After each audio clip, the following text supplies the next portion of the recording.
Muy buenos días Miami, muy buenos días a todo el sur de la Florida. Bienvenidos a En Contacto una vez más a través del Canal 8 de la ciudad de Miami. Este servidor, Daniel Torres, como cada mañana, les agradece muy sinceramente por esta sintonía, cuando en el día de hoy tenemos que hablar de un tema obligado. Tenemos que hablar de la muerte de Fidel Castro, del dictador cubano Fidel Castro. Y para eso están con nosotros dos importantes figuras que ustedes conocen. Me refiero al periodista cubano-americano Pedro Corso, columnista del Nuevo Herald, y el también periodista y analista Luis G. Díaz, que es el gerente general de la programación en español del Canal 17, para quien tengo para ambos los muy buenos días. ¿Cómo están ustedes? Muy bien, gracias por la invitación. Bueno, una pregunta obligada, a pesar de que las cadenas, las grandes cadenas y también los canales locales han tenido maratónicas transmisiones con referencia. Los periódicos internacionales también. Y los periódicos del mundo, en realidad. Sí, esa es la verdad. Ahora, la pregunta obligada que le hago a ustedes es realmente si la muerte de Fidel Castro pudiera marcar un cambio en el derrotero político de Cuba. Si esto significaría, como han dicho algunos, yo tengo mis opiniones, pero como han dicho algunos, que esto es el principio de un fin. ¿Puede verse esto así? Yo no lo veo así. Lamentablemente en Cuba, 58 años de gobierno han hecho posible que se establezca no un gobierno, sino un sistema. Un sistema totalitario que ha estado conculcando derechos por décadas, pero que también ha establecido una estructura de poder eficiente, hábil, donde también ha montado una nomenclatura no solo de carácter político, sino también económico. La economía cubana, la política cubana, el pensamiento cubano está controlado por el sistema. La muerte de Fidel, sin duda alguna, a un mediano plazo, debe generar expectativas entre la clase dirigente, porque sin duda él era el paradigma del proceso, él era la figura máxima del proceso. Pero yo no creo que de una manera inmediata se puedan apreciar en Cuba cambios. Yo recuerdo que hace muchos años entrevisté para un libro que se llama Perfiles del Poder a un alto funcionario del gobierno cubano, un ex alto funcionario del gobierno cubano, no voy a decir su nombre porque no viene al caso, que se había recién asilado, y le pregunté, ¿cómo tú miras a Fidel Castro y a Raúl Castro? Y me dijo, mira, Fidel construyó el edificio, pero Raúl iba detrás de él poniéndole más mezcla a cada ladrillo que veía que se aflojaba. Yo no creo que entre Raúl y Fidel Castro, como algunos apuntan, hayan existido diferencias fundamentales. Diferencias de opinión, de carácter, todos las tenemos. Por lo tanto, no vislumbro un cambio en Cuba mientras la familia Castro tenga el poder directo. Salvo que ocurra una catástrofe, puede ocurrir cualquier cosa. Pero mi percepción en este momento es esa. Sin embargo, se decía que Raúl Castro estaba maniatado justamente por la sombra de su hermano, que no lo dejaba hacer grandes cambios. Algunas personas incluso decían, el día que no esté Fidel, Raúl Castro podrá realmente hacer libremente lo que él ha pensado. ¿Tú crees realmente, de acuerdo con lo que estaba diciendo Corso, que Raúl es la copia del papel carbón del dictador 1? Yo a Raúl le digo dictador 2, porque realmente no ha habido ningún cambio en Cuba. Pero en fin, ¿tú crees que ahora, sin esa tutela, sin esa presión, se puede esperar alguna apertura, algún tipo de apertura en esa Cuba de más de medio siglo dictatorial? Yo lo veo muy difícil, a no ser que se utilicen esos mecanismos para todavía fortalecer o afianzarse más en el poder. Una de las cosas que yo creo que Pedro dijo, que esto no es un gobierno, sino es un sistema. Y yo sí creo que en los sistemas también hay, se pueden impactar también cuando hay movidas fuertes. En este caso, Fidel Castro, sin lugar a dudas, es una pieza importante en este sistema.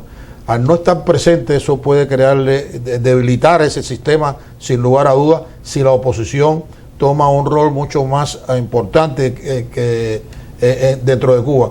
Pero fíjate, a nivel internacional, todavía cómo vislumbran y hablan de este personaje, de esta pieza que desapareció. Y yo creo que cualquier país necesita de ese apoyo internacional para poder cambiar los destinos de cualquier sistema en el mundo. Y yo sí creo que va a serle más difícil a poderse mantener a Raúl en el poder sin tener la presencia de Castro viva. Ahora que ya está muerto, que sabe Dios cuántos días lleva muerto, que eso no lo sabemos ni tú ni yo, no, tratando de buscar solidificarse y que no haya un percance, le va a ser un poco más difícil. Ahora también depende del rol que juegue la oposición en este momento, que yo creo que es un momento crucial para que la oposición pueda dar un paso en el cual pueda debilitar eso que queda para hacer un cambio del sistema. Porque si no, lo que va a venir, Pedro, es como un sistema, es una transición, bueno, aunque no sean los Castros de apellido. Desde hace mucho desgraciadamente, tiempo, Luis, ¿no? Hemos estado discutiendo de que en Cuba empezó un proceso de sucesión en el año 2006. No cabe duda, sucesión dinástica. Perdón. Lo has dicho correctamente. Sucesión dinástica. La transición. No hubo tal transición, fue una sucesión. Por supuesto. La transición, no creo yo tampoco que empiece con la muerte del dictador. Yo creo que la transición empezaría de producirse en el año 2018. Si es cierto que Raúl Castro deja el poder. Durante 60 años, la familia Castro ha estado al frente del pueblo cubano. Han gobernado el país con manos de hierro. Sería la primera vez en 60 años que un Castro no estaría dirigiendo los destinos de Cuba. Ahora la pregunta es esta. Dice Castro que él va a dejar en el poder en el 2018, pero va a dejar el poder de la presidencia, va a dejar también el poder del Partido Comunista. Hay que tener presente que el capítulo 5 de la Constitución cubana apunta, y esto es muy importante, que el Partido Comunista de Cuba es el órgano rector de la sociedad. Por lo tanto, quien dirige el partido es realmente quien manda. Perdón. Es quien manda en el gobierno. Y el que escoge los líderes. Y es el que escoge a los líderes. Claro. Ahora, si hay una expectativa, y comparto el punto de vista de Luis, cuando desaparece el paradigma, que es Fidel Castro, es la siguiente. La expectativa es de que Fidel Castro, al igual que Raúl Castro, han estado rodeados por un número de líderes muy ancianos, muy viejos ya, que algunos llaman los moncadistas. Esos moncadistas han sido el núcleo duro del régimen totalitario. Pero, por desgracia, a ese núcleo duro se han generado nuevas personas, nuevos individuos, mucho más jóvenes, pero que aparentan pensar igual que esos líderes que ya están en proceso de extinción. Es ahí, entre esos nuevos líderes, donde pueden surgir las contradicciones en mi opinión, que generen espacios para nuevas perspectivas, para nuevos planeamientos, que en alguna medida, no a un plazo inmediato, y esto es específicamente, considero, a partir del 2018 que está a la vuelta de la esquina, para que en alguna medida empiece a quebrarse el sistema tal y como lo conocemos hoy.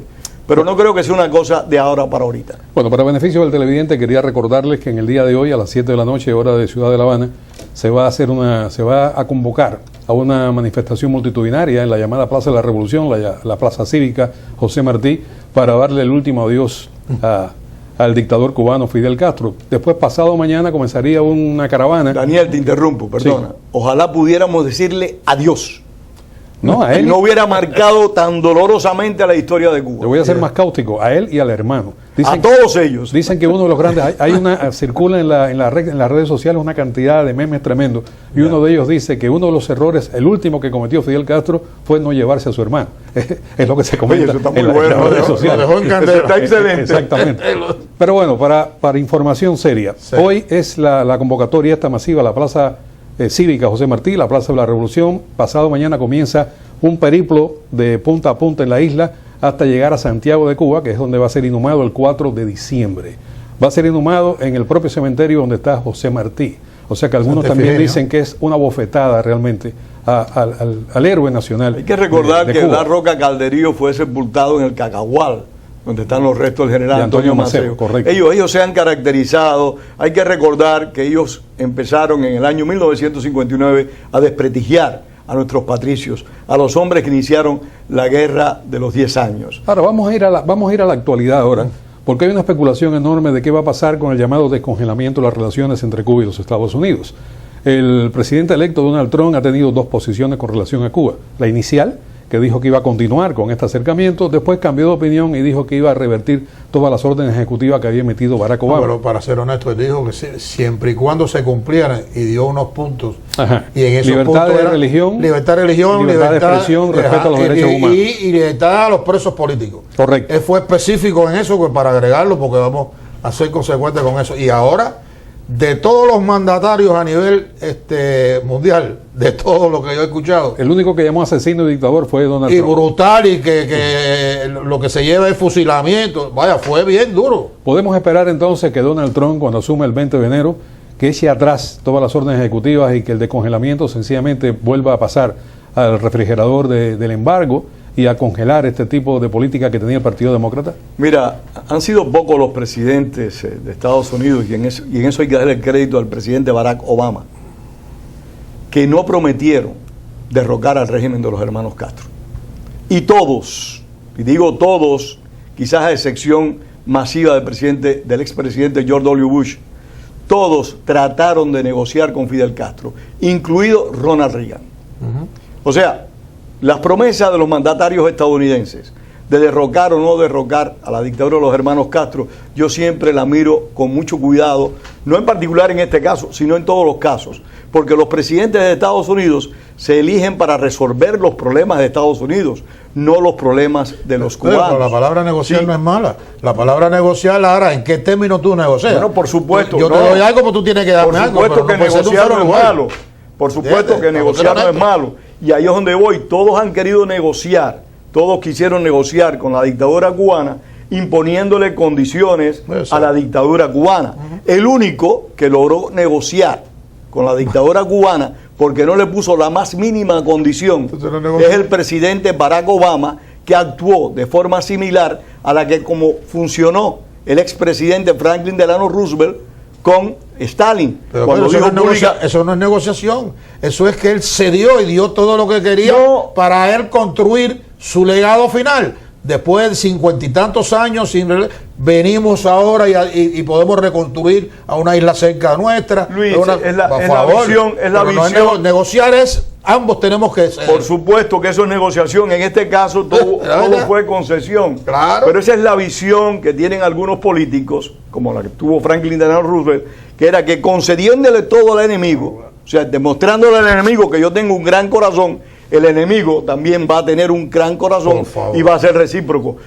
Una ingenuidad, total, como lo demostró lo que hizo Stalin después, cuando concluyó la Segunda Guerra Mundial. Bueno, voy a abordar un tema realmente sumamente sensible, sumamente delicado. Quiero saber qué opinan ustedes. Lo voy a comentar con toda la responsabilidad del caso. Se está celebrando en Miami la muerte de Fidel Castro. El otro día, ayer mismo, me preguntaba, ¿por qué celebramos? Bueno, además de que hay personas que sencillamente tienen mucho por qué celebrar, porque perdieron a sus familiares más queridos, porque sencillamente fueron fusilados a sus padres, sus hijos, o se les hizo la vida realmente imposible en esa Cuba a consecuencia de la política del dictador fallecido.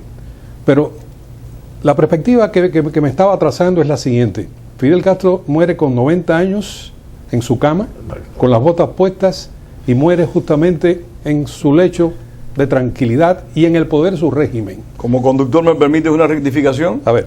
Con los Adidas puestos. Con los Adidas puestos. Porque hay que estar claro, el hombre... las botas. Sí, no las botas.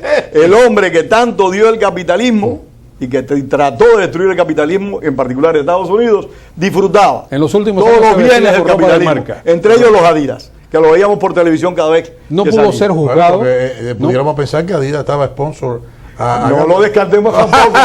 No, y de equipos deportivos cubanos que sí fue sponsor Adidas. No lo descartemos, no lo descartemos. Ahora, Fidel Castro no pudo ser enjuiciado, no pudo ser derrocado, no pudo ser llevado ante tribunales internacionales por crímenes de lesa humanidad y muere en su lecho. Yo creo que para los cubanos es un sentimiento realmente, al menos no sé, de sobrecogimiento, no haber podido derrotar. Te voy a hablar de mi visión, pero para ser honesto, y esa pregunta que tú hiciste se le hicieron a muchas de las personas que estaban manifestándose en la pequeña Habana, y dijeron, nosotros estamos aquí no celebrando la muerte de Castro, estamos aquí celebrando la esperanza del pueblo cubano, porque el pueblo cubano estima de que esta figura que desaparece, que siempre fue el eje principal, al no estar presente, pues abre un camino a que pueda haber un cambio, una esperanza para ese pueblo cubano, que ojalá los lleve a la libertad total que se merece ese pueblo.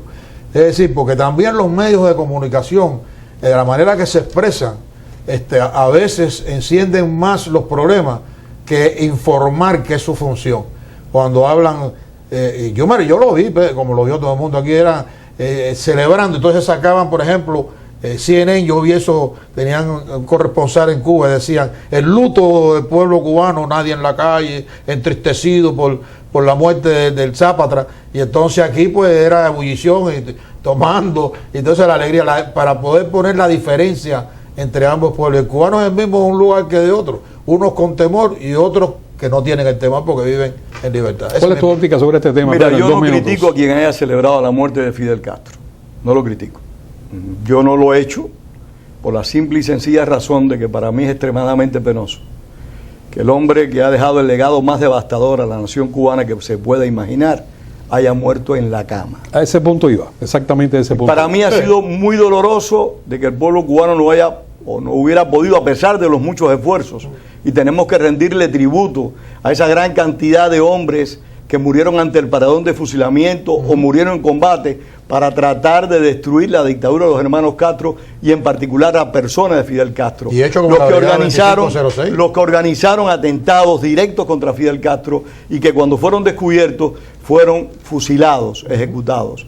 Yo no puedo, estoy muy contento porque Fidel Castro haya desaparecido, me pondré más contento todavía si lo puedo ver y espero verlo cuando Raúl Castro desaparezca, pero celebrarlo de momento no por esos sentimientos encontrados, pero sí estoy muy contento, no critico a quien lo haya celebrado, lo encuentro muy bien a quien lo haya hecho, porque el pueblo estadounidense, un pueblo que conocemos como pausado, equilibrado, celebró la muerte de Osama Bin Laden, y Fidel Castro causó más muertes y más destrucción que la de Osama Bin Laden, que está bien muerto.